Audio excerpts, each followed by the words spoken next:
Hare Krishna. Putrada Ekadasi occurs on the 11th day of the waxing moon in the month of Pausha. Observing the Putrada Ekadasi vrat destroys all sins, fulfills desires and elevates one to the spiritual abode. The Supreme Personality of Godhead, Sri Narayana, is the presiding deity of this sacred day. The glories of Putrada Ekadasi have been mentioned in the Bhavishya Purana, wherein Sri Krishna explained the importance of this Ekadasi to Dharmaraj Yudhisthir, the eldest of the Pandava brothers, by narrating a story from the ancient past. Once upon a time, there was a kingdom named Bhadravati, which was ruled by a pious and dutiful king, Suketuman. His queen was the famous Shaibya.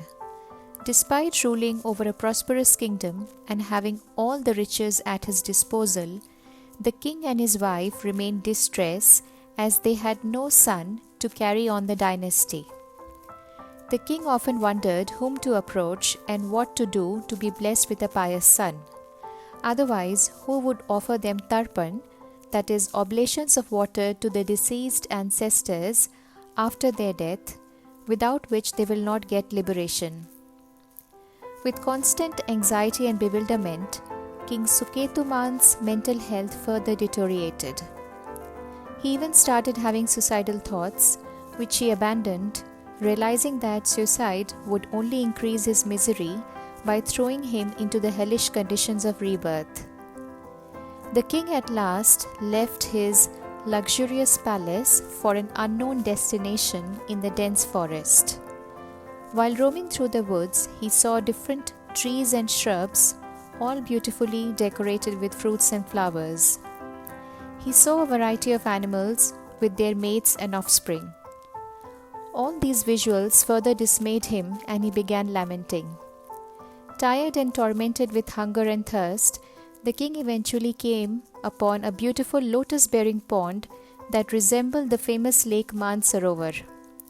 Many sages resided in the ashrams next to that pond. Due to his pious credits, the king was able to meet these sages sitting on the pond's shore, chanting on their japa beads.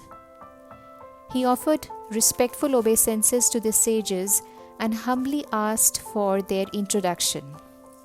The sages replied, "O king, we are known as the 10 Vishwadevas, the sons of Vishwa, namely Vasu, Satya, Kratu, Daksha, Kala, Kama, Driti, Pururava, Madrava and Kuru.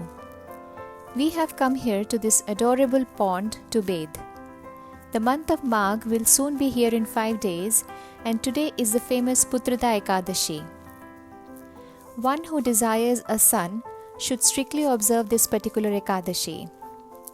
The king then shared his predicament and requested them to grant him the boon of begetting a good son. The sages replied, "The very meaning of Putrada is the giver of a putra, which means a pious son. So please observe a complete fast on this Ekadashi day. If you do so, then by the mercy of Sri Krishna, surely you will obtain a son." The king followed their instructions and observed a fast on the auspicious day of Putrada Ekadasi according to the established rules and regulations. And on the Dwadashi day, after breaking his fast, he thanked them and returned to his palace to reunite with his wife. Queen Shaibya immediately became pregnant, and precisely as the Vishwadevas had predicted, a bright-faced, beautiful son was born to them. In due course of time, the boy became a heroic prince and succeeded his father as the king of Bhadravati. Lord Krishna affirmed that one who wishes to fulfill his desires should observe the Putrada Ekadasi vrat. While on this planet, one who strictly keeps this Ekadashi vrat will surely obtain a son, and after death he will achieve liberation. Anyone who even reads or hears the glories of Putrada Ekadasi will get the merit earned by performing an Ashvamedha-yajna. Such are the glories of Putrada Ekadasi. Happy Ekadashi. All glories to Sri Hari. Hare Krishna.